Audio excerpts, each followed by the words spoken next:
Vamos a estar hablando de la crisis del 2008, esta gran crisis que yo diría que al menos en, digamos, el tiempo reciente sigue siendo una de las crisis más interesantes. Lo que creo como las condiciones para que todo empezara a suceder en el tema de que la gente empezara a pedir mucha deuda y demás, fueron las bajas tasas de interés. Antes del 2000, las bolsas cero desarrolladas, o sea, era muy local y era Todo era muy cerrado. Sí, era de teléfono sobre todo. sí, o sea, todavía había llamado a margen Pues, literal. pues, Pero de hecho, digamos, como TICMIL, como Head de Latinoamerican TICMIL, es muy interesante que las personas en verdad aprendan qué es un derivado, o bueno, más bien, qué son los mercados. mucha gente lo superaba, pero como hubo una bola de nieve y un efecto tan largo de ganancias, pues nadie se sentaba a pensar realmente si estaba bien o estaba mal. Digamos, la esencia pura de un derivado, por lo que se creó, era para hacer coberturas.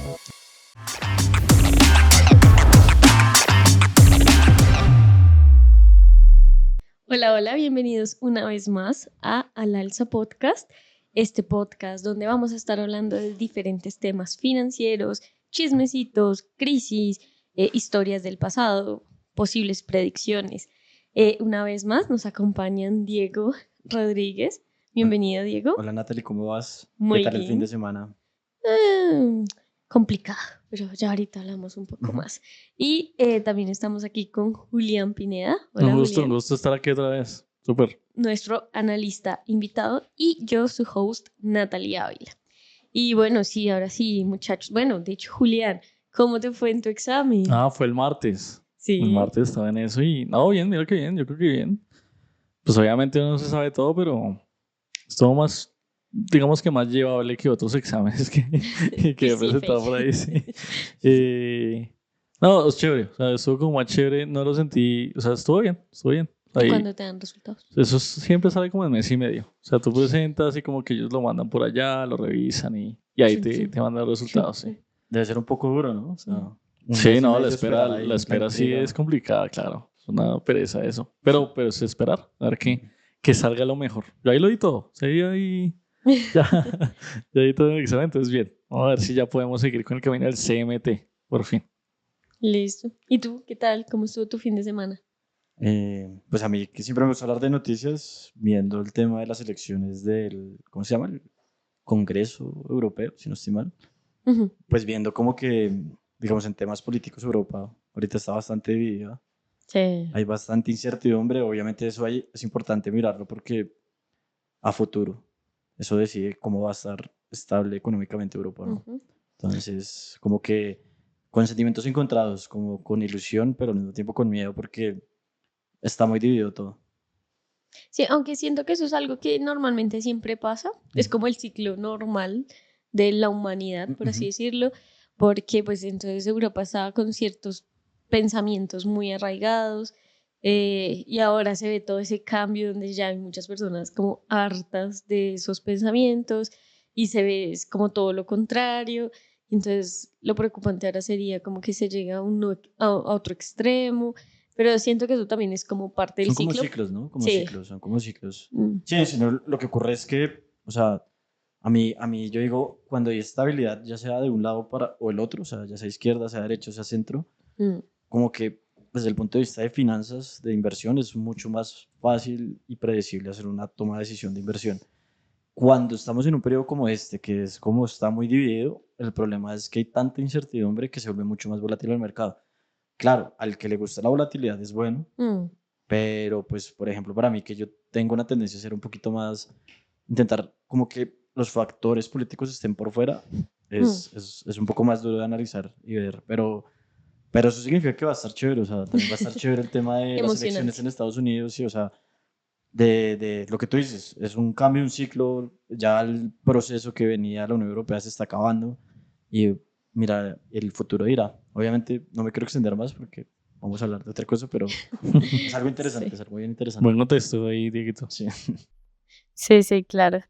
Vale, vale. Bueno, pues sin más preámbulos, vamos a estar hablando hoy y el próximo podcast también, porque es un tema bastante largo, complicado y, bueno, con muchos detalles a tratar. Vamos Vamos a estar hablando de la crisis del 2008, esta gran crisis que yo diría que al menos en, digamos, el tiempo reciente sigue siendo una de las crisis más interesantes a contemplar, a analizar, y pues que en este siglo, perdón, diría que es como pues, la crisis más importante incluso del mundo. Han habido otras crisis, etcétera, pero pues en los 2000 yo diría que efectivamente esa es la más importante, e incluso también si miramos hacia atrás, incluso se podría decir que también. Pero bueno, ¿por qué estamos hablando de esta? Básicamente también porque tiene temas muy interesantes como son temas de derivados. Vamos a después hablar qué es un derivado, pero de hecho, digamos, como TICMIL, como Head de Latinoamérica en TICMIL, es muy interesante que las personas en verdad aprendan qué es un derivado, o bueno, más bien qué son los mercados y qué es el mercado de derivados, porque no solamente hay un derivado, hay muchos derivados. Y de hecho nosotros en este momento estamos trabajando en un broker que maneja derivados. No del mismo tipo, claro está, pero pues son derivados. También vamos a aprender como de la importancia de la regulación, porque aunque otra vez sean diferentes factores con respecto, digamos, a un broker como Tickmill y bueno, este tipo de brokers, igual la regulación siempre va a ser algo súper importante en los mercados financieros y bueno, también nuestras opiniones personales. Así que bueno, no siendo más, vamos a iniciar hablando de qué sucedió en 2008, por qué ocurrió esta crisis. ¿Era una crisis que se podía predecir? ¿No se podía predecir? Muchos dirán que sí, pero recuerden que siempre es más fácil mirar hacia atrás y decir, eso era obvio. Pero en esa época tal vez no tanto.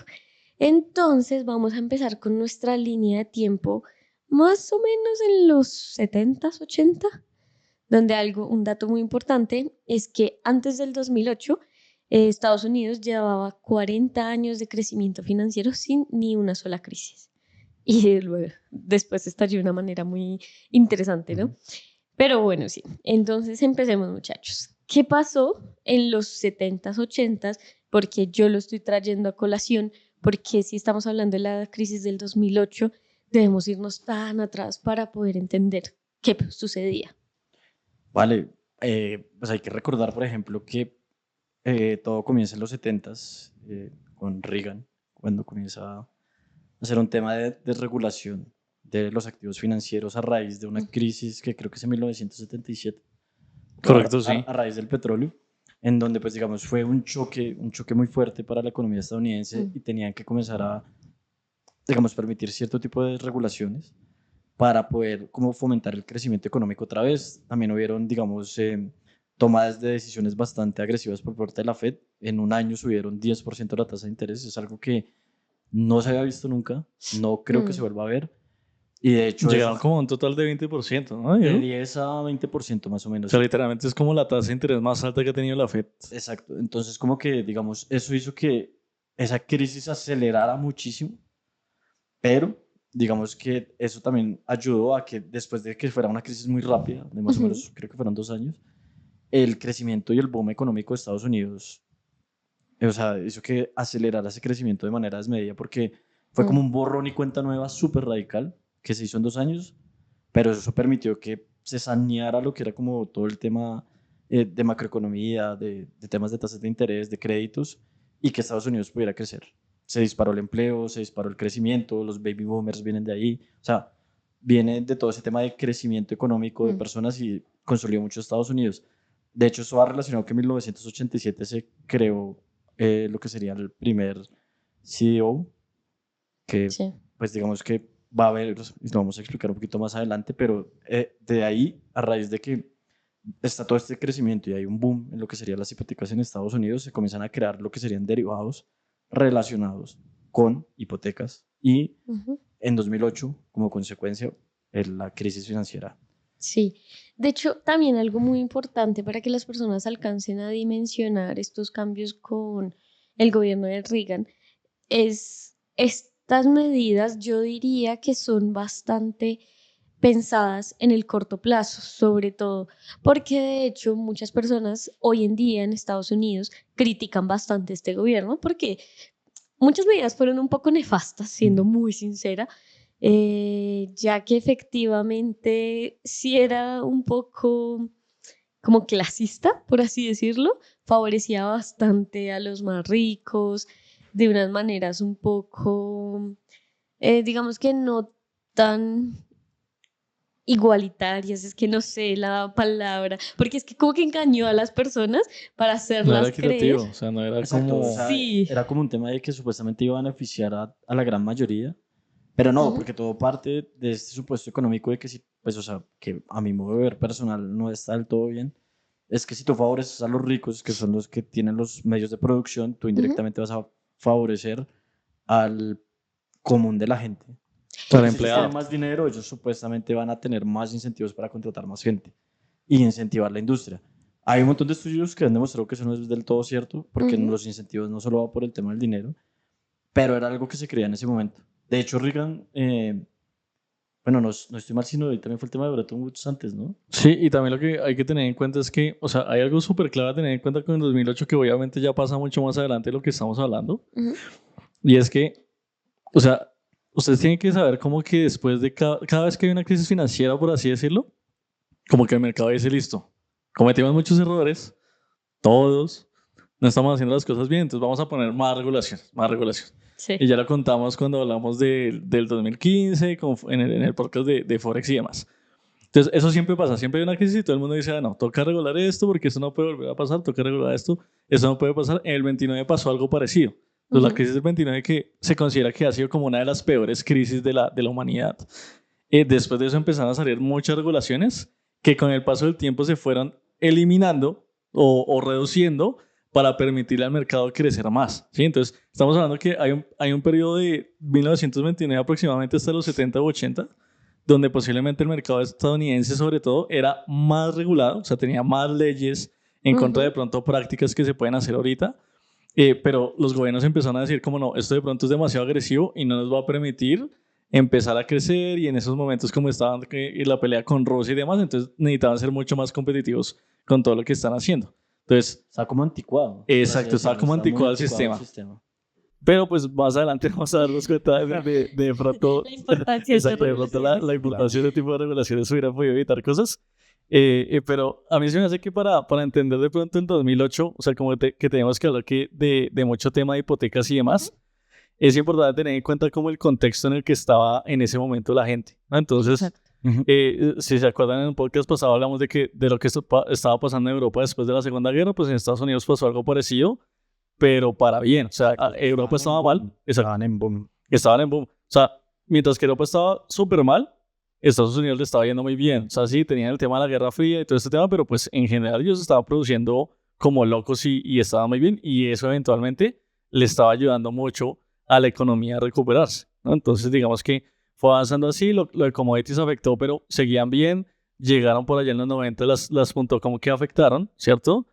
Pero no era como tan grave, ¿sí me entiendes? Es como, sí, tenemos caídas en la bolsa, de pronto que se pueden sopesar un poquito, pero todavía no ha sido tan grave como el 29, o sea, nunca se había hablado de que estuviera pasando algo como tan grave como el 29, entonces ellos seguían bien. Entonces Ujú. venimos creciendo, como lo decía Diego, tenemos ahora bajas tasas de interés porque ya nos dimos cuenta que con el 20% es como muy complicada la vaina.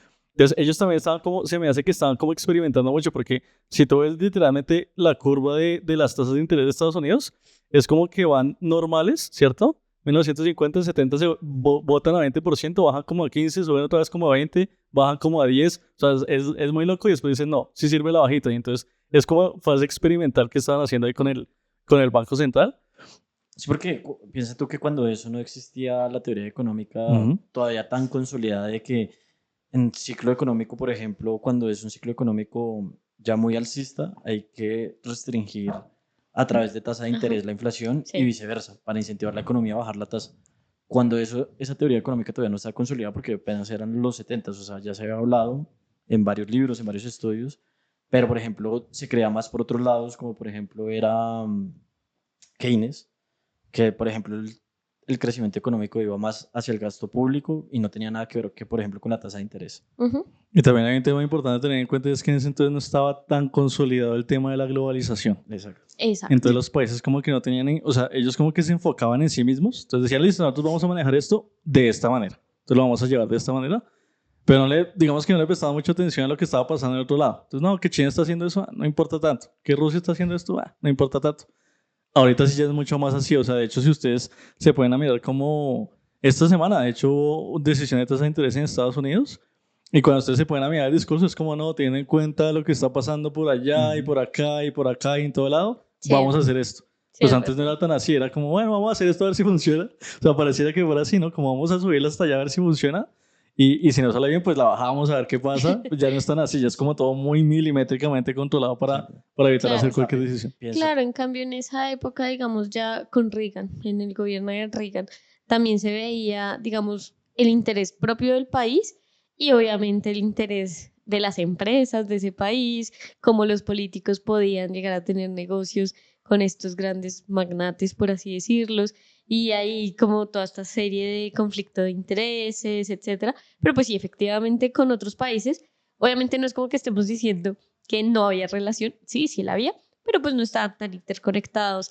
La tecnología no daba para ello, de hecho, o sea, las bolsas eran muy concentradas como internamente, también porque no existía el Internet que hoy existe. Que, de hecho, esto me recordó a que día que estaba hablando con mi primita de 15 años y ella no podía creer que cuando yo era pequeña el Internet no era como Sí. ahora. ajá. ¿Y por qué lo menciono? Porque, claro, si nos están viendo ya personas mayores de 30 años van a decir, así es obvio, pero si nos están viendo más jóvenes van a decir tal vez como así que no estaban interconectados. Y efectivamente es porque antes del 2000 las bolsas No, cero era muy local. desarrolladas, o Era muy sea, local y era ajá. a Todo era través muy cerrado, sí. vía de teléfono, sobre todo. Sí, o sea, todavía había llamado a Pues margen exacto, literal. pues por eso era el tema también de los corredores de bolsa. Yo tengo mi corredor, lo llamo. Lo llamo. No había temas de trading ni plataformas ni cosas de ese estilo. Entonces, Hola, buenas tardes, nos pues, están saludando a todos los nuevos espectadores. Hola, hola. Y bueno, sí, entonces, continuando, sí, efectivamente, Reagan, con este conflicto de intereses hacia los más ricos, etcétera, sí promovió ciertos, que les quitaran los impuestos a ciertas empresas y bueno, a los más ricos. Y esto es súper clave para la crisis del 2008, precisamente por como lo decían ustedes dos, de hecho, con las tasas, etcétera. Antes de Reagan, para un estadounidense era mucho más fácil, entre comillas, pero sí era mucho más fácil comprar una casa. Después de Reagan se volvió más difícil, pero debido a que empezaron a crearse los CDOs, era más fácil. Entonces era una facilidad disfrazada. Realmente en términos generales hubiese sido más difícil comprar una casa porque sería más costosa, pero a la vez no. Y bueno, digamos que desde esa época inició toda una burbuja que después también fue alimentada por la presidencia de, se me olvidó el nombre, de Bush, se me olvidó de el Bush nombre. en ese momento. Y Eh, Bernanke ajá. como cabeza de la FED. Sí. Sí, sí, que yo sé que tienes mucho para hablar de él. Pero bueno, entonces, ya digamos que este punto lo hemos dejado claro. Todo comenzó a cambiar con la toma política y que es de hecho un punto bastante importante, como tú mismo lo Las decías, elecciones, claro. de por qué Europa ahorita te da miedo, pero a la vez es interesante y precisamente es porque un gobierno, Cambia un todo. partido político puede llegar a cambiar todo. Tal vez no hoy, tal vez no mañana, como en este caso, la crisis se vio 30 años después, pero fue una crisis inmensa. Pero listo, entonces, continuemos. Contextualicemos. Ajá. Entonces, yo quisiera que nos ubicáramos más que todo en el 2002. Por Entonces, ahí vamos a con irnos eso. al 2002. O sea, lo que pasa es, antes yo hago un pequeño resumen de las décadas pasadas. Básicamente, así como hablaba Julián, las tasas de interés a través de la FED comienzan a bajar. Y esto hace que sea mucho más atractivo para las personas en Estados Unidos de adquirir una casa vía hipoteca. Ya no estaba esa mentalidad de tener que comprar la casa de contado a través de cash, sino ya existían vehículos financieros que permitían a las Ujú. personas, digamos, comprar una casa y a unas tasas muy bajas. Esto hizo que se fuera consolidando la demanda tanto de vivienda como de créditos de hipoteca a lo largo de lo que serían los 80s, los 90s y principios de los 2000, donde Ujú. cada vez más personas veían cómo a través de créditos, no solo hipotecarios, pero a través de créditos, podían acceder a una calidad de vida, a un montón de cosas a los que ellos no estaban acostumbrados, porque tenemos que ser conscientes que por temas de tecnología las tarjetas de crédito antes no existían, Mm, no existían. El crédito era más complicado. Exacto, todo el tema de crédito era mucho más complicado, la tecnología permite ese tipo de avances y lo que hizo fue que en Estados Unidos comenzara a crecer un apetito por la deuda y sobre todo por la deuda hipotecaria, porque era lo que exacto. más buscaba la gente. Pues de hecho, según los datos oficiales, se dice que desde el 2000 hasta el 2003 se Cuadruplicó. se me olvidó de hablar. Desde el 2000 hasta el 2003 se cuadruplicó las hipotecas. Claro. Es absurdo Sí. porque solamente en 4 años, bueno, de hecho un poco menos de 4 años, la cantidad de personas que estaban tomando hipotecas y que muchas personas no solamente estaban tomando de a una, habían personas que tenían 1, 2, 3, 4, 5. Y bueno, de hecho, antes de que nos concentremos en el 2002, también un poco de contexto para que todas las personas lo sepan, porque vamos a estar hablando de estas entidades bastante. Uh-huh. En el 2001, el sector financiero en Estados Unidos estaba dominado totalmente por 5 bancos de inversión, que ahorita ya nuestros chicos nos dirán que es un banco de inversión, pero entonces entre ellos están Goldman Sachs, Morgan Stanley, Lehman Brothers, Merrill Lynch y Bear Stearns. Conserven estos nombres muy importantes.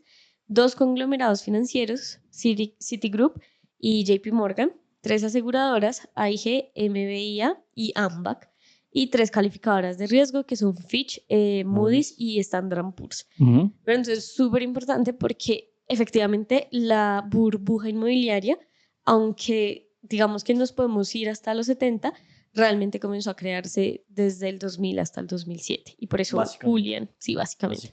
Y por eso Julián nos va a hablar sobre el 2002, pero ya es importante saber que en el 2001 estas eran las entidades que dominaban esta industria, que esta industria era gigante en Estados Unidos.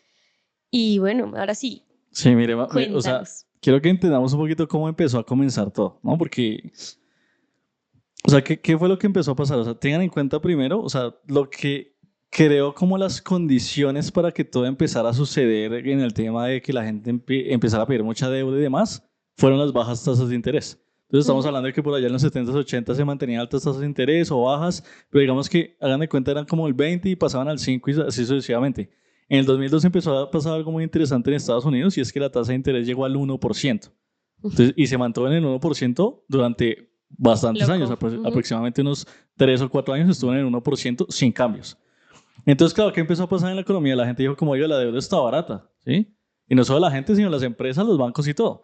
Entonces, empezaron a ver eso, sobre todo en Estados Unidos, las personas, como, oiga, la deuda está barata, ¿sí? O sea, como que ya empezamos a tener este tema de las hipotecas y demás, ya empezamos a ver cómo es el tema de comprar vivienda en Estados Unidos.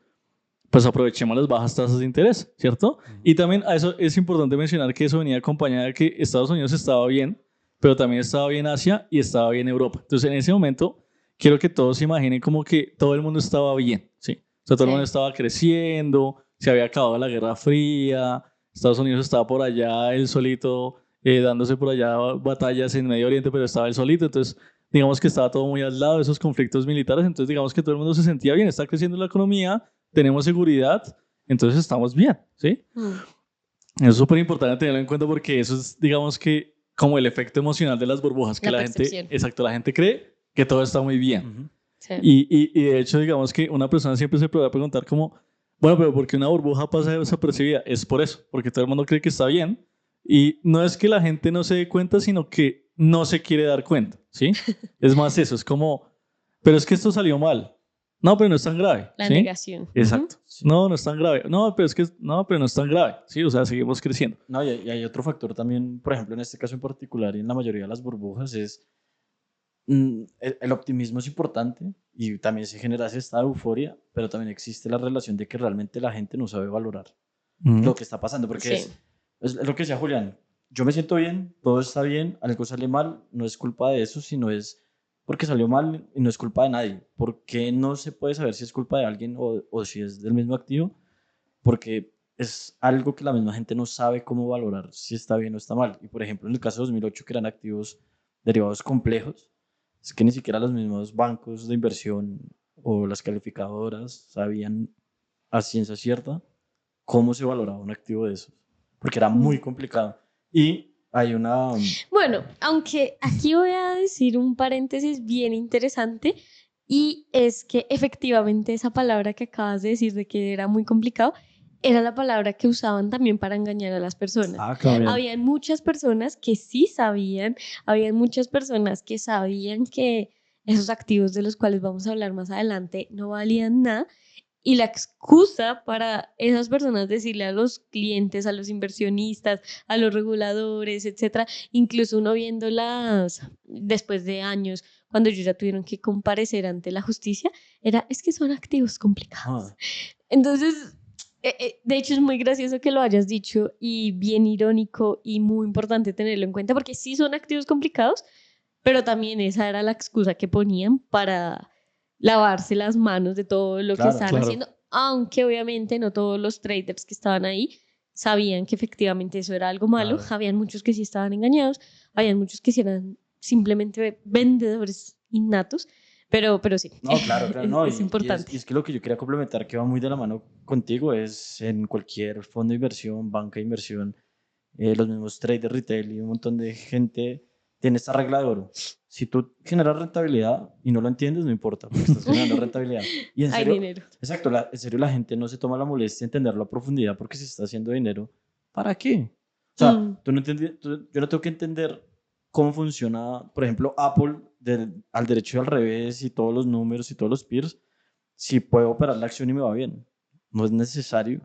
Y es algo que pasaba mucho con los CEOs. O sea, mucha gente los operaba, pero como hubo una bola de nieve y un efecto tan largo de ganancias, pues nadie se sentaba a pensar realmente si estaba bien o estaba mal. Solo generaba ganancias. Listo. Antes de continuar, antes de que se nos olvide, y sobre todo para los que nos están mirando, los que nos están escuchando, aquí hemos mencionado CDOs, derivados, pero efectivamente, ¿qué es un derivado? Porque realmente la palabra en sí o el mercado en sí es muy nuevo, aunque los primeros derivados realmente vienen de hace muchos años. Digamos que el mercado per se, como un estudio en cuanto a los mercados financieros, sí es muy nuevo. Entonces, ¿qué es un derivado? ¿A qué hace referencia eso? Entonces, básicamente el derivado, mírenlo como es un activo financiero. Entonces, hay muchos activos financieros. El derivado es un activo financiero más.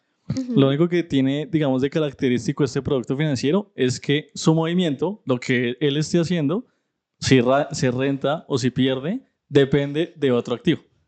Entonces, es básicamente un activo que se clona a partir de otro activo que ya existe. Entonces, puede haber un derivado de una acción. Entonces, sale un derivado de una acción. ¿De qué depende? De lo que haga la acción. Sale un derivado del petróleo. ¿De qué depende cómo se mueve ese activo? De lo que haga el petróleo. Entonces, por eso se llama derivado, como que se clona, como que sale de otro activo. O sea, se deriva de otro producto. Y ahí sale como obviamente la definición oficial es como el subyacente y tal, pero pues viene lo así. O sea, es como un clon que funciona con condiciones diferentes. ¿Por qué existe? Porque funciona con condiciones diferentes. Entonces, por ejemplo, yo tengo una acción en la que solo puedo invertir $100. Entonces, seguramente si una persona quiere invertir más, se puede crear un derivado en donde ese derivado pueda permitirte a ti invertir más apalancado o de pronto con más riesgo o de pronto en otros horarios. O sea, tiene otras características que hacen que la gente, digamos, que los demande más o se vuelve más fácil. Digamos, existen derivados de los índices porque tú no puedes operar índices directamente, ¿sí? Que los índices solamente son una referencia. Es una suma promedio. Es un promedio de algo. Entonces, por ejemplo, la gente habla mucho del índice de volatilidad del VIX. Es un promedio de la volatilidad, pero tú no puedes hacerte bien con eso. Entonces, hay que crear derivados para que listo. Entonces, este producto financiero sí tiene valor, está respaldado por una casa de bolsa y ahí usted sí puede invertir en el índice como tal. Pero es eso, es básicamente un producto que sale de otro producto financiero que ya existe. Un vehículo de inversión. Y algo también muy importante es que para la época los derivados no estaban regulados, al menos no en Estados Unidos. ¿Listo? Precisamente porque ellos decían, digamos como el gobierno decía que los derivados habían sido creados para crear estabilidad en los mercados. Y bueno, ustedes que son traders, especuladores, ¿qué tan estables pueden llegar a ser los derivados sin regulación? Lo que pasa es complicado. Es complicado porque digamos, la esencia pura de un derivado, por lo que se creó, era para hacer coberturas. Entonces, tú al hacer coberturas, a ti la volatilidad no te importa.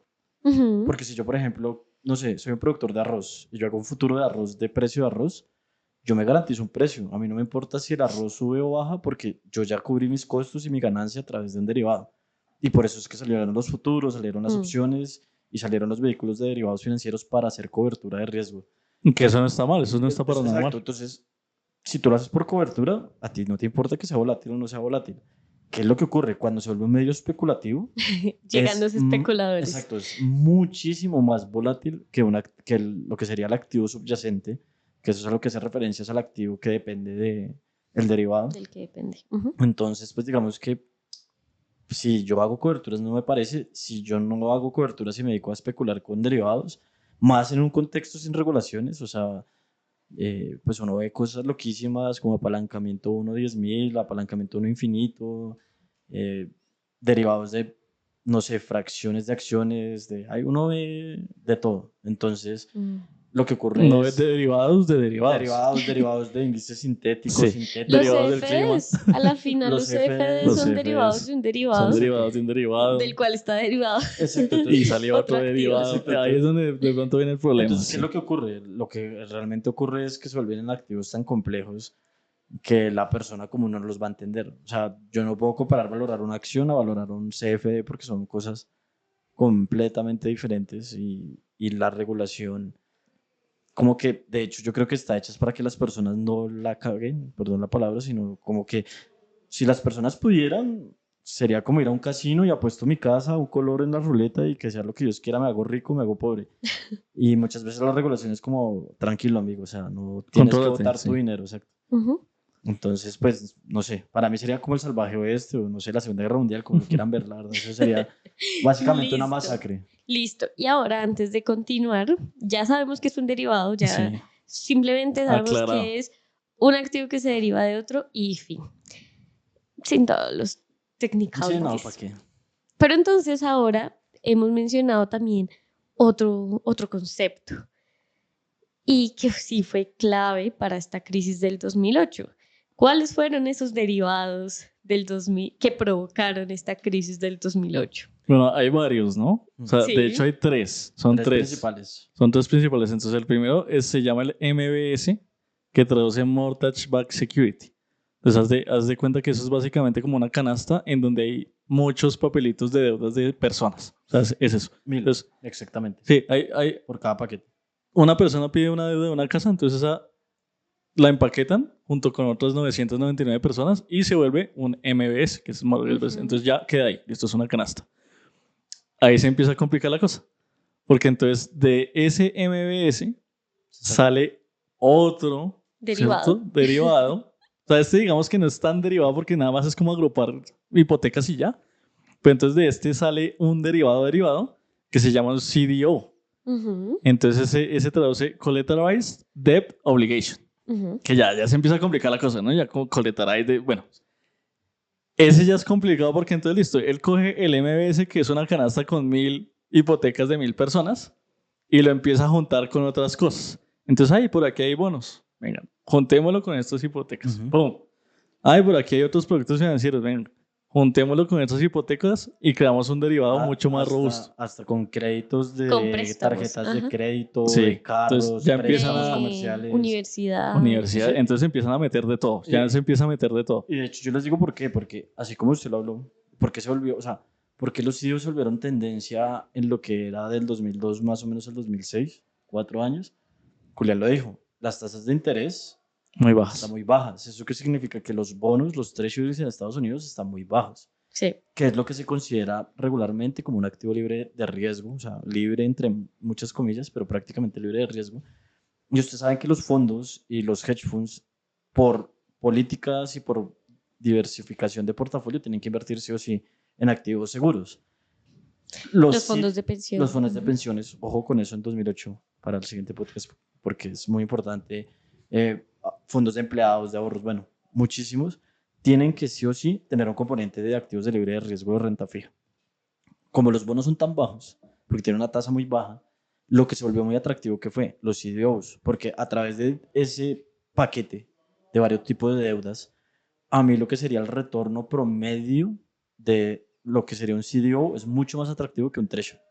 Entonces es mucho más rentable como inversión y se supone que tiene el mismo tipo de calificación y seguridad. El mismo riesgo. Entonces, Ujú. yo les Eso pregunto es a un problema. ¿ustedes invertirían en un bono del Tesoro de Estados Unidos que les puede pagar el 2% anual o un CDO que en ese momento les podía pagar el 8, Y 9% que está anual? igual de calificado. Que está con la Claro. misma calificación de seguridad. Seguramente sí. Sí, O sea, obvio. y Sí, seguramente claro, lo haría claro. en muchos. Exacto. Entonces era Ujú. como, pues obviamente nadie quería invertir tanto en treasuries en ese momento, sino todos estaban invirtiendo en CDOs, porque era mucho Ujú. más atractivo que invertir en treasuries. Sí, es verdad. Pero bueno, Diego se adelantó un poco. ¿Cuál es el tercer Y derivado? el Porque tercero vamos a estar que, hablando mucho y de el estos. tercero que hay que tener en cuenta, o sea, entonces ya tuvimos listo la canasta de deudas, el activo más, el derivado más complicado que sale de esa canasta de deudas porque ya incluye bonos y otras cosas y también se empaqueta y se vuelve un activo más fuerte. Y hay otro que es más que un derivado, mírenlo más bien como un seguro, que se llamaba el CDS y traduce Credit Default Swap. Entonces básicamente era una especie de contrato que hacía un banco con una aseguradora. Entonces el banco le decía, mire, yo necesito cubrirme de ciertas hipotecas que yo tengo en este momento, ¿cierto? En ese momento hay mucha gente que me debe dinero y yo necesito que usted me asegure sobre eso. Entonces la agencia aseguradora decía, sí, perfecto, creemos un CDS. Entonces usted lo que va a hacer, banco, es págueme a mí, págueme trimestralmente ciertos pagos y si llega a pasar algo malo, que esas personas a ustedes no le pagan la hipoteca, yo le respondo. Exacto. Entonces ahí sale el producto, CDS, que también es súper importante porque ya Sí, después eso todo también se se va complica. Sí, no, al y de carajo. hecho, este es el podcast del contexto. Sí. Sí. Contexto. Porque hablando de eso, salen más preguntas para después hacer la charla mucho más Como fácil directo. Claro. y digerible. Ujú. Porque yo siento que también esto es un pecado de muchas personas que intentan explicar qué es la crisis del 2008, pero se lo intentan explicar a personas tal vez como nosotros, que estudiaron Claro. finanzas. ¿Y a qué voy? Claro, si yo le digo en este momento a mi mamá que era un banco de inversión y no un banco comercial, Ajá. ella me va a decir, luego eso no es lo Lo mismo. mismo. Entonces, ¿qué tipos de personas, bueno, no necesariamente personas, sino como Como de agentes, jugadores en el agentes, mercado. qué agentes habían en el mercado que son importantes? ¿Cuál es la diferencia entre un banco comercial, un banco de inversión? Porque eso sería importante para la crisis del 2008. Yo diría que son los bancos de inversión, Ujú. los bancos comerciales, claro está, las calificadoras de riesgo, las aseguradoras. Esos fueron como los actores principales y obviamente los traders. Pero Los entonces, reguladores también, ¿no? exacto. Pero Entonces, muchos, pues. Sí, sí, no. o bueno, de hecho, durante el Sí. gobierno siempre Esa- tuvo que estar ahí y nunca la estuvo. teoría de la mano invisible. Pero entonces, ¿a qué hace referencia todo esto? ¿Cuál es la diferencia? Esos, por ejemplo, esos CDOs, ¿quién los daba? ¿Eso de dónde sale? ¿Eso se crea ya? Yo como persona natural, Natalia Ávila, puedo crear un No. No, CDO. no, ojalá, pero no. O sea, digamos, eso funciona de esta manera. Existe lo que es un banco comercial, pero digamos en Estados Unidos, al ser tan grande y estar tan bancarizado, existen bancos comerciales locales y bancos comerciales estatales o ya grandísimos. Entonces, por ejemplo, Bank of America es un ejemplo de un banco comercial grande. Y hay bancos de pequeños, lo que sería county, que es como aquí en Colombia se llama un municipio, que es un pedazo de tierra chiquitico, que ellos tienen su banquito y una o dos sedes y atienden poquita gente. ¿Esto cómo funciona? Básicamente, había una alta demanda por Ujú. hipotecas. Entonces iba la persona solicitaba una hipoteca, a la persona se lo aprobaban o se lo negaban, eso a través de una calificación, a los que los aprobaban les dan el dinero, entonces les dice, mire, su casa vale tanto, yo banco, le apruebo la hipoteca, usted me va a tener que pagar a mí a 30 años, por ejemplo, una tasa de interés, y eh, pues ese es el contrato, firmamos, él ya tiene su casa, me debe la plata a mí. ¿Qué es lo que ocurre? Esos bancos comerciales como tal no les interesaba estar 30 años cobrando una hipoteca. No, ¿por Ujú. qué? Porque el No hay negocio de ellos no es liquidez. liquidez. Y Exacto. además son chiquitos. Sí, son chiquitos, entonces es como $100,000 para un banco local, no necesariamente es mucho, pero eso es un cliente. Si son 10 clientes, ya son $1,000,000. Si son 100 clientes, que es perfectamente posible, son 10 millones. Y para un banco pequeño ya es mucho. Entonces, ellos, su negocio real es cobrar lo que serían unas fees, que cualquiera que ya sacó una hipoteca lo sabe, que uno le cobran un montón de plata, de tasas, de, no, que el papeleo, que no sé qué, y eso puede ser como el 5% del total de la hipoteca. Ujú.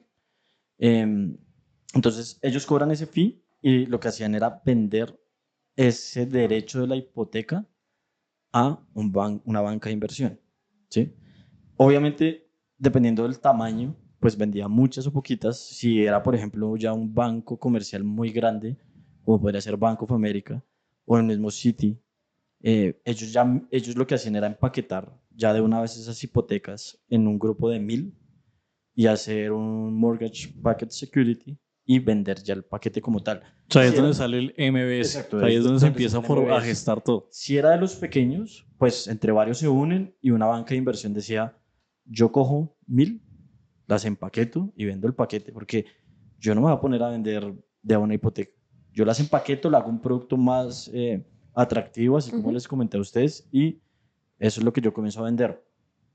¿Qué es una banca de inversión? La banca de inversión, a diferencia de un banco comercial, no está pensando en prestarle lo que sería créditos a una persona natural, sino ellos lo que están es pensando más en cómo yo invertir en negocios, cómo ofrecer, o sea, ofrecer servicios de valoración de negocios, corporate loans, por ejemplo, que es, bueno, son préstamos gigantes. Yo como estructuro un préstamo gigante para una empresa gigante, entonces eso es una banca mucho más especializada en movimientos muchos más grandes. Ellos, por ejemplo, son los que son los colocadores de las acciones y son los que, por ejemplo, hacen ese tipo de estrategias de inversión mucho más arriesgadas porque también manejan muchísimo más capital. Ok, entonces básicamente para que digamos que es súper claro, estos bancos comerciales le estaban vendiendo la cartera a los A bancos los de bancos inversión. grandes. Y los Y bancos grandes que decían, oiga, yo tengo esta cartera, se la puedo vender a quien tiene apetito de riesgo. a los Hedge funds, a los inversionistas. inversionistas, a otros Hay que tener algo bancos. en cuenta de Sí. eso. O sea, Ujú. primero nos tenemos que ubicar que todo esto empezó a pasar fue porque habían muy bajas tasas de interés, Sí, entonces sí, la sí. gente se empezó a volver como muy loca comprando en serio casas. Ujú. O sea, todo el mundo empezó a decir como listo, si todo esto es tan barato, pues empecemos a darle. Tú, compren casa, 1, 2, 3. Claro, eso empezó a hacer un efecto contagio en otro sector totalmente diferente al bancario que estamos hablando. Porque entonces los constructores en Estados Unidos dijeron como, uy, pucha, la gente está comprando mucho casas. Necesitaban hacer más. Entonces hagamos muchas casas, empecemos a hacer muchas Ok. casas. Y entonces ese es uno de los principales problemas que viene después, ya cuando todo sale mal. Pero cuando la gente empieza a comprar muchas casas porque los bancos están dando muchos créditos, porque Porque es barato. se está barato pedir créditos, se está volviendo popular el tema de las hipotecas, pues los constructores dicen, listo, prendan la maquinaria y háganle. O sea, empecemos a darle y empecemos a construir muchísimas casas durante lo que nos dé. Ahí lo que sucede es que, digamos que empiezan a surgir ciertos problemas de pronto en los bancos comerciales, en los bancos pequeños, y es que ellos cuando ya empiezan a ver el boom, ¿cierto? De que hay Ajá. mucha gente comprando casas, de que como que se está levantando mucho el mercado inmobiliario porque se estaba moviendo demasiado. Eso seguramente muchos de ustedes lo habrán visto que ha pasado alguna vez en cada uno de esos países que ustedes ven que la vivienda sube y sube y todo el mundo quiere comprar casa y comprar y arrendar y comprar. Eso estaba pasando en Estados Unidos, como que estaba el boom de que era popular, el producto popular entre las personas naturales. De la Ujú. época. Entonces, Mm. uno iba a una reunión familiar y lo primero que le decían era, oiga, compre una casa porque eso es una buena inversión y después la vende porque puede valer el doble. No, listo, de una y está barato. Entonces, listo, entonces el don es boy, no hay que, o sea, hasta ahí todo bien. O sea, uno dice, eso funciona normal en cualquier economía. Pero empezó a pasar un problema bien interesante y es que dentro de los bancos pequeños, pues ya ellos dijeron, listo, si estamos bien, si todo está bien, la sensación de riesgo está baja, pues podemos empezarnos a arriesgar un poquito más. Ujú. Aprobemos a todo el mundo. Exacto, entonces si de pronto yo aprobaba a Diego, le aprobaba una hipoteca de $50,000, ya le puedo aprobar una de 300,000, ¿por qué no? Sí, Sí, no, sí, es sí. lo mismo. Empecemos, sí. Pero bueno, antes de eso, porque no me respondiste toda la pregunta, Sí.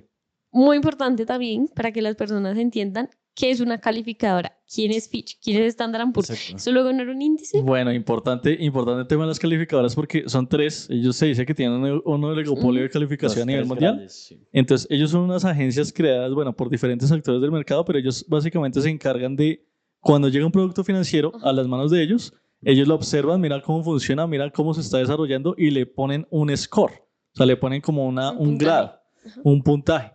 Entonces, de acuerdo a ese puntaje, obviamente cada agencia calificadora de riesgo maneja diferentes puntajes, pero de acuerdo a ese puntaje, eso es básicamente como lo ve el mercado. Entonces, el mercado lo ve si es de pronto muy arriesgado o muy poco arriesgado a invertir ahí. Entonces, pongamos un ejemplo. De pronto, una acción de un país muy pequeño va a tener un puntaje bajo. ¿Por qué? Porque tienen problemas de liquidez, problema de que no pueden pagar de pronto los países, problemas políticos, todo eso tiene que ver. O sea, una calificadora de riesgo mira problemas económicos, problemas políticos. Las calificadoras de riesgo no solo califican productos financieros, sino pueden calificar empresas, países incluso, ¿sí? Sí. Entonces, cuando ustedes ven de pronto noticias de que al país le bajaron la calificación, ahí está Moody's, o está Standard & Poor's, o está Fitch Por lo Ratings. general están los tres, siempre. Sí. Exacto, ellos son como el oligopolio. Y eso tiene que ver con que pues los países emiten bonos, ¿no? Para, Exacto, digamos, claro. ahí como dato Exacto. adicional. Entonces, algo muy popular dentro del negocio de las deudas, todo lo que tiene que ver con hipotecas, con deudas, con bonos, es que las califiquen. Porque la persona que va a prestar el dinero o que va a adquirir esa deuda o lo que tenga que ver con esa deuda tiene que ver qué tan buena o qué tan mala es esa deuda. Cada deuda es o muy buena o muy mala. ¿A qué me refiero con esto? Si tú le prestas a una persona que es millonaria, es una deuda buena, porque tú sabes que te va a pagar. Si tú le prestas a una persona que No tiene trabajo. no tiene trabajo, Muy mala. es muy vieja, que no lo pueden contratar, es una deuda mala. Entonces, de eso se encargan las calificadoras de riesgo. Ellos dicen, les llegan todos los productos y empiezan a decir, listo. Entonces, a esta pongámosle, en ese entonces se manejaba la mayor, es una de las más populares, se llama AAA. Entonces, a esta pongámosle AAA, que eso es como la creme de la Sí creme, o eso es lo sí. mejor de lo mejor. Sí o sí va a pagar. Exacto, este va a pagar sí o sí. Y los bonos de Estados Unidos tienen calificación AAA o han tenido calificación AAA generalmente. Hay momentos que no. Y digamos, de pronto entonces llega una deuda mala, entonces ellos dicen, no, ellos vamos a poner una calificación de C o D, que son ya de las calificaciones más bajas. Se maneja así, obviamente Moody's, Standard & Poor's, Fitch lo manejan diferente, pero lo más popular se conoce como Como lo están AAA o AA más. O sea, eso es lo mejor de lo mejor que hay en una calificadora de riesgo. Y de eso se encargan ese tipo de compañías. Listo. Es decir, ¿esto vale la pena? O de pronto no vale tanto la pena, es más Igual, arriesgado. siento que ya, listo. Listo. Teniendo este contexto, ahora sí puedes explicar Ahora lo que sí. ibas, porque yo sé que ibas a explicar eso, Sí. pero no habíamos dicho que era una calificadora. Entonces, lo que empezó a suceder con los bancos, o sea, es como un efecto dominó porque digamos que la curva se empezó a partir desde abajo, ¿sí? Desde abajo empezaron a hacer las cosas mal y arriba ya las hicieron mucho peor, ¿sí? O sea, Ajá. empezó a pasar como eso. Entonces, claro, los bancos empezaron a ser más arriesgados. Obviamente es entendible en el contexto en el que estaban, ¿no? O sea, si yo soy un banco y llega una persona que de pronto yo sé que no me puede pagar, pero igual si esa persona no me pagó, me quedo con una casa que puede valer el doble en un año, pues sigue siendo un buen negocio.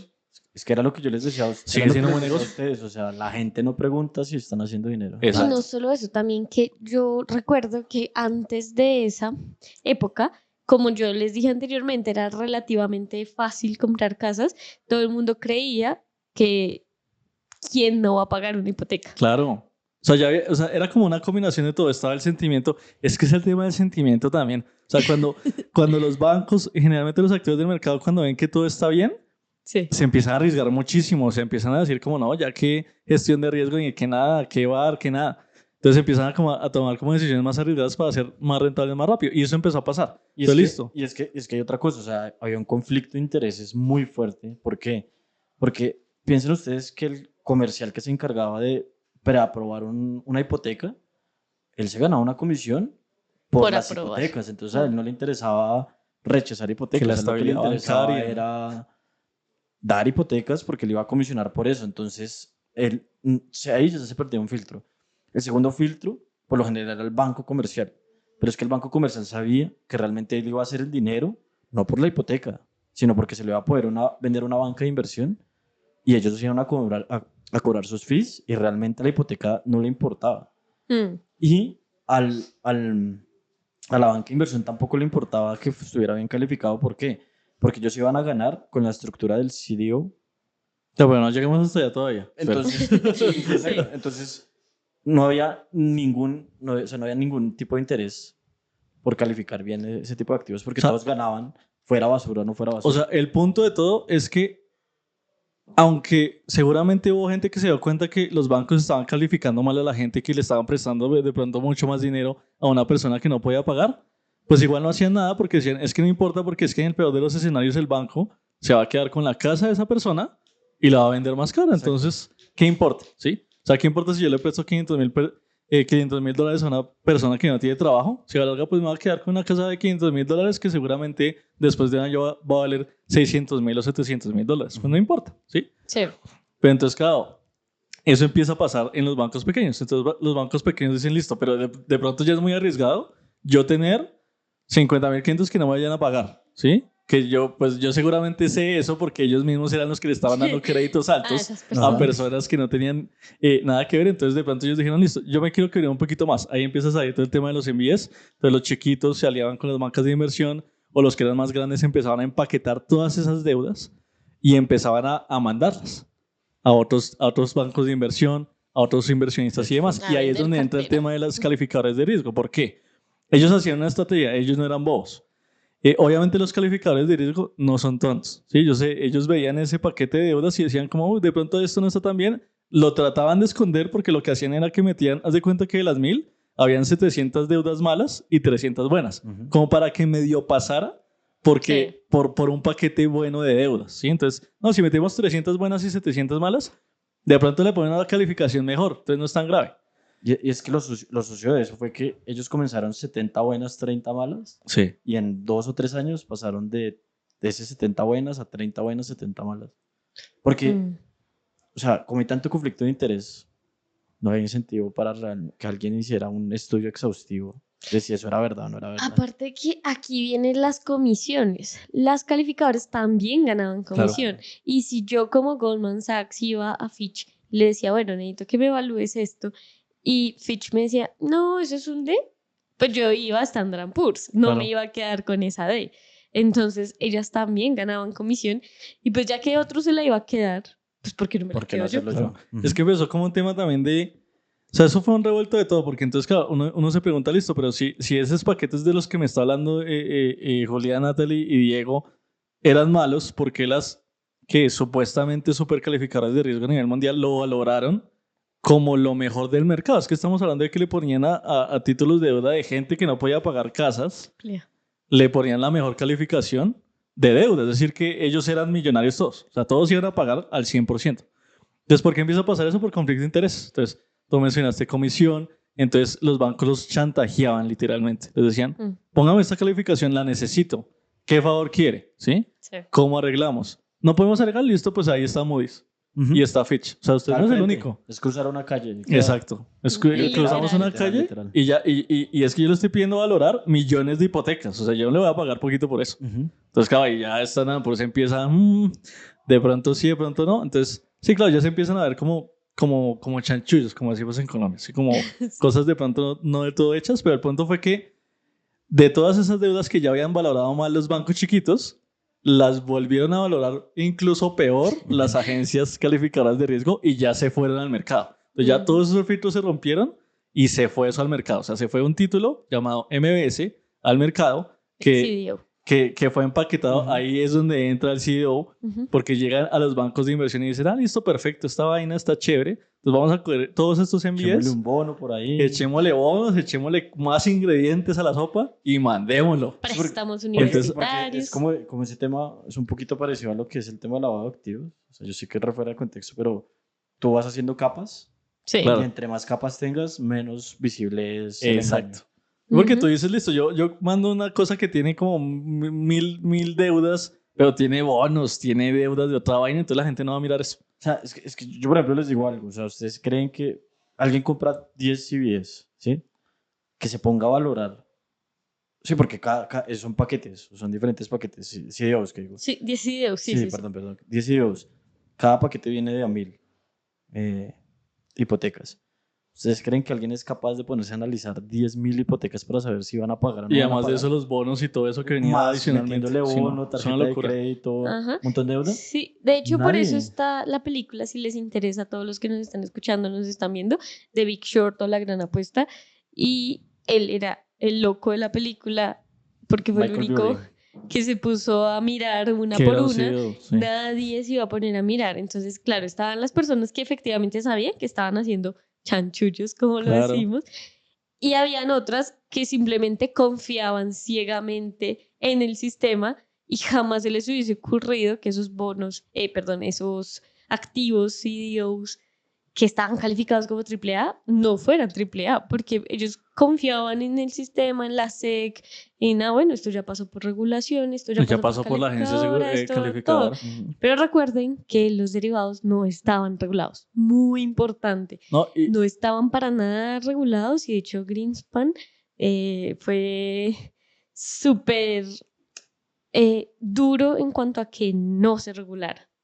Ok. Y es una persona bastante importante. Y hay que tener algo en cuenta y es súper importante y es que, o sea, en todo el contexto de lo que sucedió en la crisis de 2008, obviamente había personas o actores que estaban haciendo las cosas mal y sabían que estaban haciendo las cosas muy mal, pero habían otros que pues no tenían mucha idea. O sea, era lo que hablábamos nosotros, pues es que a mí me llega un producto que me da buena rentabilidad y ya pasó por Standard & Poor's y le dieron una buena calificación. ¿Yo por qué no compraría eso? No, pero es que yo les digo algo, después de la crisis del 2008 estoy seguro que nadie analiza si Fitch, Moody's o Standard & Poor's califica bien o mal. Sí, no, O ya no. sea, por ejemplo, lo que tú hablabas, el tema de la deuda de los países, Sí. que sea de grado de inversión, que es bastante importante para saber si pueden recibir o no inversión extranjera, depende de ellos. Y Claro. nadie pone en duda si lo califican bien o lo califican mal. Y de pronto lo pueden estar haciendo mal, de pronto lo pueden estar haciendo muy bien, pero es como impensable, incluso hoy en día después de eso, Claro. como decir, no, están calificando mal las Sí, cosas. es que no. O sea, se confía Ajá. mucho todavía, incluso después de lo que pasó, porque pues es que son los tres grandes. Ujú. Son los tres grandes y llevan existiendo como toda la vida. O sea, Ujú. literalmente Exacto. todos los productos están bajo ellos.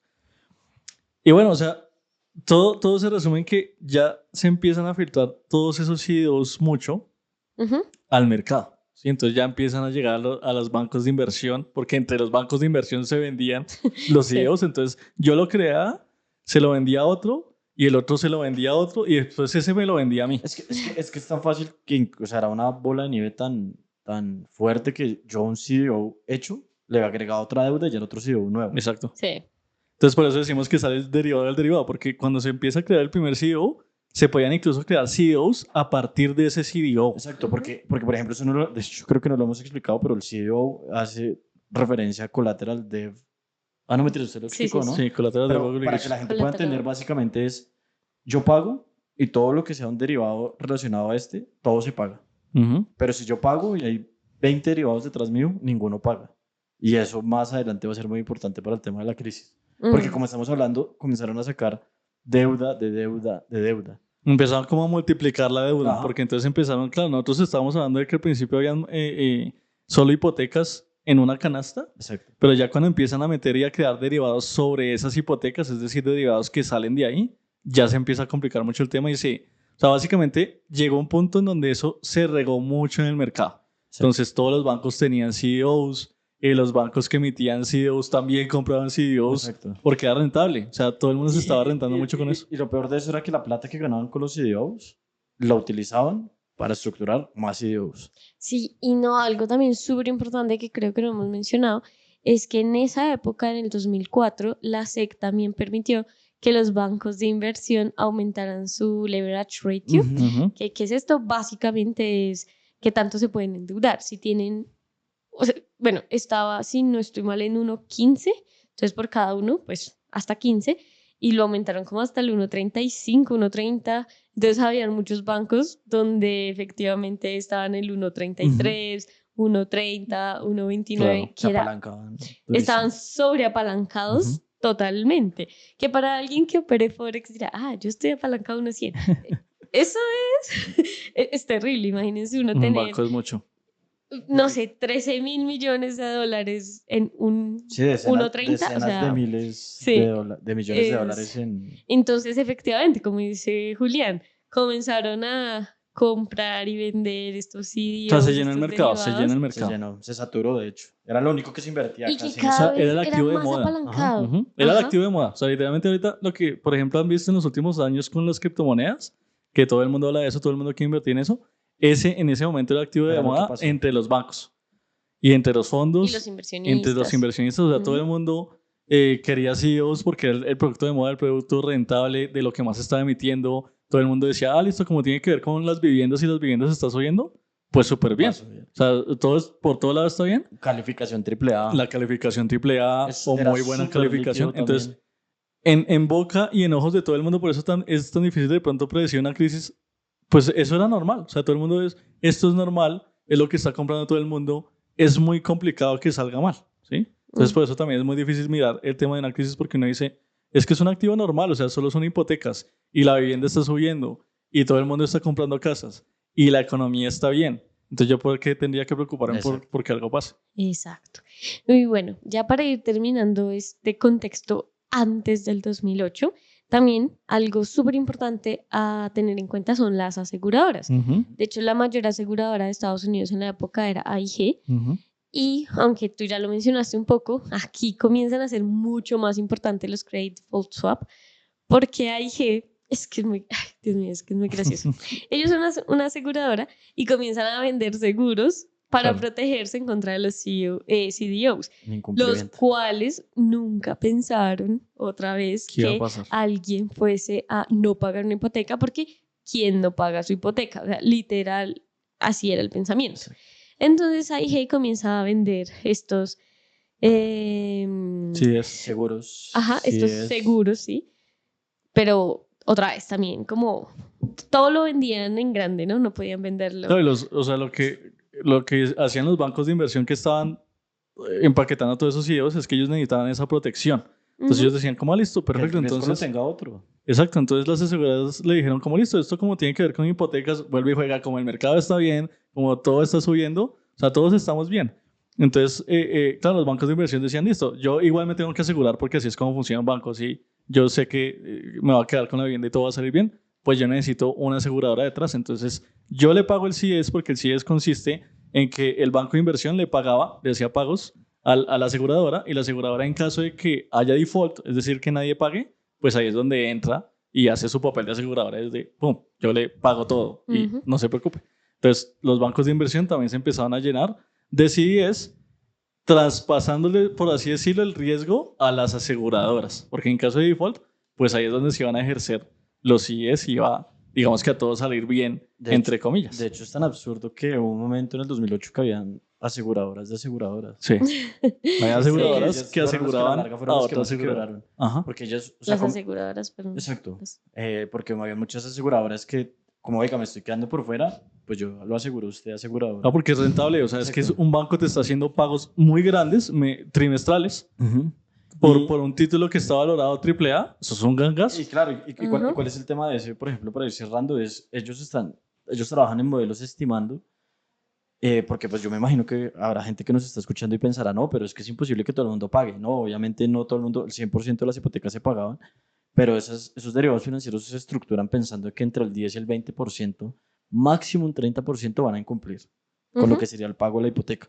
Entonces, si está en ese rango el default, no hay problema. El activo financiero sigue funcionando y se siguen pagando rendimientos y todo está bien.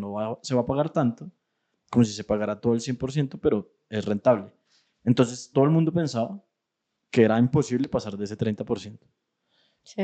¿Qué es lo que ocurre? Ellos tenían ese modelo estimado cuando era 70% buena calificación, 30% mala. Obviamente, cuando no hicieron el ajuste de lo que era el 30 bueno, 70 malo, era en el momento en que, como podría pasar en un banco, si todo el mundo quiere sacar el dinero al mismo tiempo, se quiebra el banco. Lo Mm. mismo pasa con una aseguradora. Si a mí me ejecutan todas las pólizas de seguro que yo tengo al mismo tiempo, yo no les puedo responder porque es un negocio que funciona apalancado y funciona a base de yo utilizar el dinero que a mí me están pagando por un servicio por adelantado y que yo creo que no todo el mundo me va a ejecutar. Claro, Sí. en ese entonces, como en cualquier situación mundial, la aseguradora que estaba cubriendo todos esos pólizas de hipotecas no tenía el dinero para pagar todas las hipotecas. Punto. Así pasa con los carros, así pasa con los accidentes, con los incendios, con todo. Así mismo como los bancos de inversión, porque a la Ujú. final también estaban 1.33, Ujú. Exacto. entonces efectivamente no tenían Entonces, esos 32 de No, diferencia del Bueno, uno a para uno no. pagar. ya para Ujú. el siguiente podcast, para que ustedes contextualizados, en esos momentos ya hasta donde llegamos, ni las aseguradoras tenían el dinero para pagar eso, ni los bancos de inversión tenían dinero para pagar eso, ni las personas que estaban pidiendo las hipotecas tenían dinero para pagar la hipoteca. Entonces, todo estaba estructurado de una manera muy inestable y ya pues después les La contaremos lo que maravilla del pasó. apalancamiento. ¿no? Además que algo súper importante que siento que está implícito en lo que hemos dicho, pero pues para decirlo acá al punto, los precios de la vivienda se estaba Sí, triplicando. era una locura. Entonces, claro, puede ser que las personas en el 2020 sí hubiesen sido capaces de pagar, digamos, sus hipotecas, precisamente porque las tasas eran bajas, etcétera, pero el precio de la vivienda ya está absurdamente alto y de hecho por eso es que se habla de una burbuja inmobiliaria, habían personas con 5, 6 hipotecas y sus casas ya valían demasiado, entonces, y ellos, lo más importante de todos, tenían tasa variable. Entonces, si ustedes están en Colombia, por ejemplo, y tienen hipoteca o algún crédito con VR o bueno, en algún otro país, tienen tasa variable, se van a dar cuenta que tal vez este mes pagan $30 del crédito, pero el otro ya no son 30, sino 31, y así sucesivamente. ¿Por qué? Porque la tasa es variable. Exacto. La tasa de esas hipotecas era variable. Entonces, así ellos hubiesen empezado pagando $2.000, después fueron 3.000, después 5.000 y así sucesivamente, y es por eso que se volvió impagable. También como muy importante tenerlo en cuenta, esas tasas sí eran variables, Sí. las tasas con Porque los... fue donde empezó a subir la tasa. No, y Exacto. además el mercado también se adapta, ¿no? O sea, ellos mismos se comenzaron a dar cuenta que no había consecuencia real si no pagaban la tasa. O sea, porque porque tenían 9 hipotecas, porque cumplían con una, iban a otro banco, como para el banco era negocio tener hipotecas, le daban una hipoteca nueva. Aparte, no solo eso, también tristemente estos bancos comerciales y hasta los de inversión también se llenaron de personas que no eran profesionales, eran súper vendedores y a toda hora les podían decir, yo te refinancio, tranquilo. Claro. Era tan grave que habían muchas personas, asesores financieros, que ni siquiera te podían explicar que era una tasa de interés. Que no sabían cómo funcionaba una hipoteca. O sea, No sabían absolutamente nada. Es que pero... yo hago firmar a un cliente este papel acá y a mí al mes siguiente me llega una comisión y no sabía nada más. Sí. Y ya. Ajá. Entonces sí, es como para hacer este gran paréntesis, porque por eso también era súper grave, y no solo eso, y de hecho también porque la crisis, igual después sí hubo juicios, sentencias, juicios, No, porque pues, sentencias pero no tanto, realmente- pero juicios, pero no, realmente es porque también muchos bancos de inversión antes de la crisis comenzaron a tener los credit default swaps. Y es curioso, ¿no? Pero ya el próximo podcast vamos a decir, porque es curioso. Si yo como Goldman Sachs estoy vendiendo CDOs, le estoy vendiendo a mis clientes que pueden ser inversionistas individuales o también pueden ser fondos de pensiones, otros bancos, les estoy vendiendo un CDO, eso quiere decir en términos generales que yo pienso que ese CDO es bueno. Porque yo me estoy cubriendo con respecto a ese mismo CDO. Puede ser la razón que explicó Julián, pero también habían muchas razones donde ellos mismos decían los CDOs son una mierda. Sí, y mira lo curioso, porque había bancos que sí sabían, que decían, esto es un producto, esto es una papa caliente, como había otros que ni idea, o sea, decían, esto es lo mejor del mercado, esto es lo mejor que se han inventado. Y de hecho por eso menciona los 5 grandes. Sí. Y bueno, a todos los que mencioné al principio, yo siento que ellos sí sabían. Pero bueno, sí esto será para una próxima ocasión. Es que es más especulativo, pero sí. De acuerdo, pero sí. Sí, yo siento o sea, que me digan que Goldman Sachs, al menos los más importantes de la mesa, no sabían. Pero sí. Pero bueno, esto ya son opiniones personales. Sí. Igual, hasta aquí hemos hablado, hasta el 2007 prácticamente, donde se estaban vendiendo estos activos. Todas las personas creían, bueno, de hecho hasta el 2006, porque en el 2007 ya empezó a haber conflicto, hasta el 2006. Todas las personas pensaban que estaba bien. Tener hipotecas era tan fácil como ir a un banco y solicitarla, literal. Las no viviendas subiendo, o sea, era un negocio. El negocio del mundo era comprar casas y esperar a que suba. Exacto. Algo que está pasando hoy en día también, ¿no? Depende, y en ese entonces ya empezaban, incluso ya empezaban a subir las tasas de interés. Ya para 2007 ya la tasa de interés había subido y seguían comprando. O sea, no importaba, porque es que la vivienda subía tanto que no importaba. O sea, si el crédito fuera más caro, es que seguía subiendo mucho las casas. Entonces todo estaba muy en furor. Sí, entonces desde el 2001 hasta el 2007 se gestó toda esta burbuja. En el 2007 comenzaron a ver los primeros fallos en la Matrix. Síntomas. Sí, pero aún así la gente era oblivious, la gente no le importaba. Pero ya en el siguiente podcast, el próximo martes, hablaremos qué fueron esas cosas, porque de hecho muchos bancos, muchos inversionistas en el 2007 comenzaron a irse en corto y la cantidad de dinero que ganaron algunos es inimaginable. Pero sí, sin embargo, pues también hubo empresas que quebraron, bancos que quebraron. Creo que fue La mucho, mayoría, mucho la peor lo que mayoría. pasó que lo bueno que O sea, pasó. sí, No, lo bueno Sí, sí, solamente sí. para unos Muy pocos, poquitos, o sea, sí. para el 1% de la población eso pudo Que haber ya sido contaremos bueno. un poquito mejor como las consecuencias después, o sea, el crash, ya cuando se totea todo y las consecuencias, porque una consecuencia, o sea, la gente cree que es cuando ya pasó y ya, pero eso se riega a todo a lado. largo plazo, Sí, o sea, a largo es que plazo es recuperar muy un grave. trabajo que se pierde por una crisis financiera Es complicado. se demora años. Ujú. Exacto. Pero bueno, esperamos que les hayan gustado este contexto, que hayamos sido lo más Como concretos. concretos, Claros, no sí. solo eso, claros, Ujú. de una manera también incluso hasta coloquial, porque siento que muchas veces se falla precisamente en explicar cosas tan técnicas, pero no, pues se puede explicar de una manera sencilla. Igual si tienen cualquier pregunta nos lo pueden dejar en el video de YouTube, en comentarios en nuestras redes, etcétera. Y ya vamos a hablar sobre qué pasó en el 2008, qué afectó, o sea, bueno, cuáles fueron las consecuencias después del 2008 y si esto solamente afectó a Estados Unidos, ¿no? Porque Ujú. estábamos diciendo que en los 70 no era tan globalizado, pero Ya ¿cómo eran- era en En el 2008 2008? ya existía el internet también. Sí. Hace ya bastantes Sí, ya. añitos ya. Ujú. Listo, entonces, bueno, muchísimas gracias, No, chicos, por haber un gusto estado como acá siempre, hoy. Natalie y Diego. Como siempre, Sí. un placer estar acá. Se disfruta mucho. Nos Y vemos. nos vemos el próximo martes, 5 de la tarde, hora Colombia.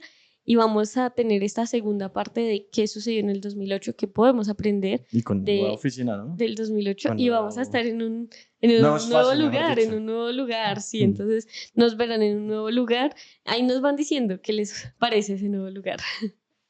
Vale, chao, chao, que estén Hasta muy luego. bien. Nos vemos. Chao.